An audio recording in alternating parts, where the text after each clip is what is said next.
Any special talents? Hi అన్న. Hi. నా పేరు ఎస్ రజనీకాంత్ అన్న. నేను జీడీసీ కామారెడ్డి నుంచి వచ్చిన అన్న. నేటి సమాజంలో మధ్యతరగతుల జీవితాల కష్టాలను ఆవేదనను ఒకసారి చూపెడతాను. ప్లీజ్ రండి రండి.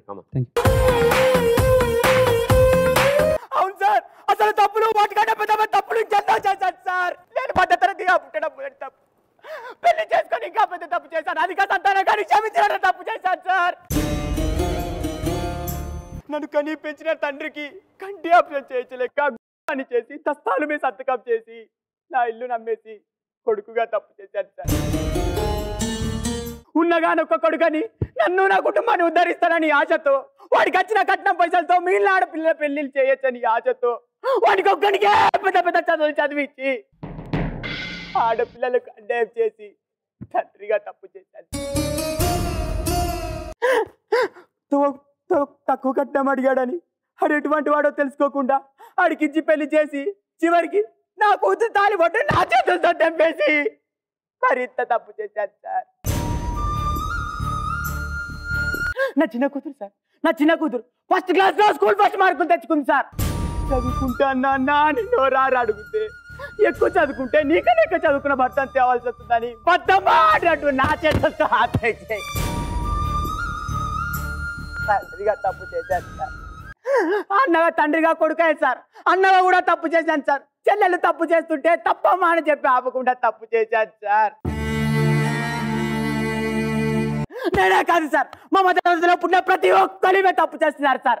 ఎందుకంటే బుర్ర నిండా ఆశలు, ఇంటి నిండా కష్టాలు, పెరిగిన ధరలు, తరగని బాధలు, పాలవాడికి నీలవాడికి, రెండుకు కరెంటుకు, పండుగలకు పబ్బలకు, శుభాలకు అశుభాలకు, రేషన్లకు అన్నిటికీ తెల్లవారితే సమస్య, నోరు తెరిస్తే డబ్బు, అడుగు వేస్తే అప్పు, అన్నిటికి సాకు 1వ తారీఖు. అది సర్వరోగ నివారణ సార్. 1వ తారీఖు అని 30 రోజులు ఎదురు చూస్తాం సార్. 30 రోజులు ఎదురు చూస్తాం. నా కష్టాలే దేవుడు తీర్చలేడు కాబట్టి, నా తండ్రి కొడుకుల కష్టాలు నావిగా భావించాను కాబట్టి ఆ ఇల్లు నాది అనుకునే గత్తలకి ఆ ఇల్లు నమ్మేశాను సార్. నా ఇల్లు అమ్మేసి ఏం చేయలేదు సార్. ఒక 5,000 పెట్టి రిక్షా మాత్రం కొన్నాను సార్. ఎందుకో తెలుసా సార్? ఆ కొన్న గుడిసైనా అమ్ముకోద్దనే ఆశతో సార్. నేను చేసిన తప్పే అయితే ఈ అల్పజీవిని, ఈ అసమర్థ జీవిని మీరు ఏ విధంగా శిక్షించండి సార్. మీరు ఎంత పెద్ద శిక్ష వేసినా నేను 50 ఏళ్ళుగా అనుభవించిన శిక్ష కట్టే చిన్నదే అవుతుంది సార్. చిన్నదే, ఆనందంగా అనుభవిస్తాను. కానీ శిక్ష వేసే ముందు ఒకే ఒక కోరిక సార్, ఒకే ఒక కోరిక. ఆ శిక్షను నాతో పాటు నా భార్యకు కూడా వేయండి సార్. వద్దనకండి సార్. సార్ ప్లీజ్ సార్, వద్దనకండి సార్. ఎందుకంటే నేను ఒక్కడనే జైలుకి వెళ్తే నా భార్య అనాథ అయిపోతుంది సార్. దాన్ని ఎవరు పట్టించుకోరు సార్. దానికి ఎవరు అన్నం పెట్టారు సార్. ఇన్నాళ్ళ సంసార జీవితంలో అది ఏనాడు 2 పూటల అన్నం తినలేదు సార్. జైల్లో అయితే ఉండడానికి చోటిచ్చి తినడానికి 2 పూటల అన్నం పెడతారు సార్. తన చేతిలో చేయి వేసి జీవితాంతం కష్ట సుఖాల్లో తోడుంటాను మాట ఇచ్చాను సార్. కానీ ఇన్నాళ్ళకు నా కష్టాల్లో ఆమె తోడుగా ఉంది సార్. ఆమె తోడుగా ఉంది సార్.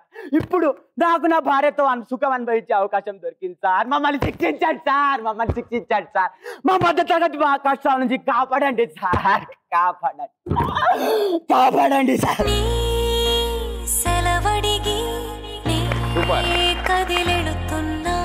వండర్ఫుల్. మీ పేరు? Rajinikanth. Rajinikanth. What a great talent. నిజంగా అంత పెద్ద scene. Clap for him. Come on. yes అమ్మ 1వ తారీఖు కదా ఈ సినిమా పేరు. ఆ సినిమాలోని మోస్ట్ రియలిస్టిక్ డైలాగ్ అది, అండ్ కరెంట్ సిచ్యువేషన్ కూడా అదే. You done a great job brother. Super. Clap for him. Come on. Thank you.